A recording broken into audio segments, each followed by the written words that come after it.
The warning cut through the bright morning air like a crack of thunder, stopping everyone in their tracks. A single dad janitor, breathless and shaking, ran across the company parking lot shouting for the CEO not to get into the car, his voice filled with fear instead of disrespect. Employees froze, sunlight reflecting off glass walls and polished vehicles, as confusion turned into stunned silence. In that one daytime moment, a man who usually went unseen became impossible to ignore, and a decision made in seconds would change an entire company forever.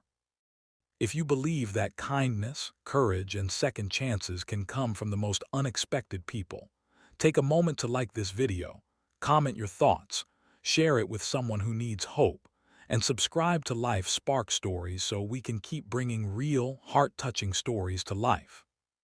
Rafael Mendez had been working as a janitor at Halcyon Tech for 6 years, arriving before sunrise and leaving long after most offices went dark. But that morning, the sun was already high, pouring golden light through the open parking lot as he finished cleaning the executive wing. His life revolved around simple routines because his world outside work was fragile.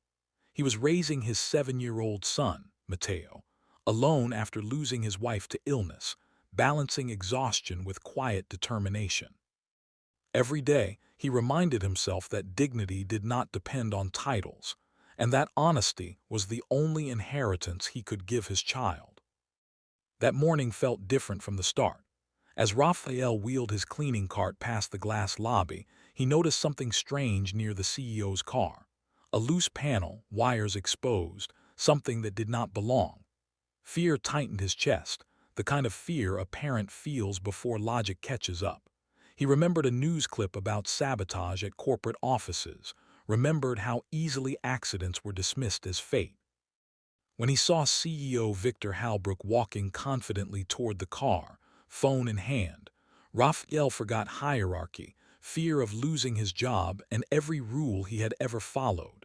He ran, shouting the warning that echoed across the lot. Security moved quickly, employees whispered, and Victor was pulled back just as investigators confirmed the danger. The bright, ordinary morning suddenly felt heavy with what might have been lost. Raphael stood trembling, certain he had crossed a line. He expected punishment, maybe termination. Instead, what followed shocked everyone watching. Victor did not brush him aside or hide behind authority. He stood in the daylight, visibly shaken, and asked to know the janitor's name, his story, and why he acted so fast. That question marked the first crack in a wall that had stood for years. Over the following days, Raphael's life quietly changed. Victor learned about Mateo, about hospital bills, about nights Raphael spent fixing broken toys instead of sleeping. He learned how often Raphael had ideas to improve safety, but never felt important enough to speak. In meetings filled with polished voices, Victor found himself thinking about the man who cleaned those rooms before dawn. The company began to look different through that lens.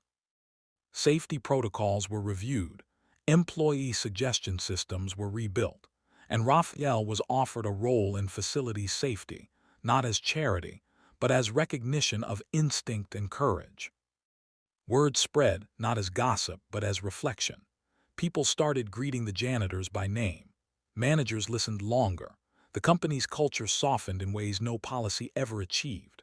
For Raphael, the greatest moment came on a sunny afternoon when he picked up Mateo from school early, knowing his job was finally secure. The boy looked up at his father with pride, not knowing he had almost lost him to fear, and Raphael understood that being brave once had rewritten their future. Before this story ends, take a moment to comment the word hope. If you believe ordinary people can do extraordinary things when it matters most. Victor later addressed the company in a sunlit atrium, not to talk about profit or growth, but about responsibility and seeing those who are usually invisible. He credited Raphael without spectacle, reminding everyone that leadership is not about power, but about listening when truth arrives from unexpected places. The applause that followed was not loud because it was required, but deep because it was felt. If this story touched your heart, reminded you of your own quiet strength, or made you see the people around you differently, please like, share, and comment to let us know. Your engagement helps Life Spark Stories continue telling stories that shine light where it's often missing, and your support keeps these moments alive far beyond the screen.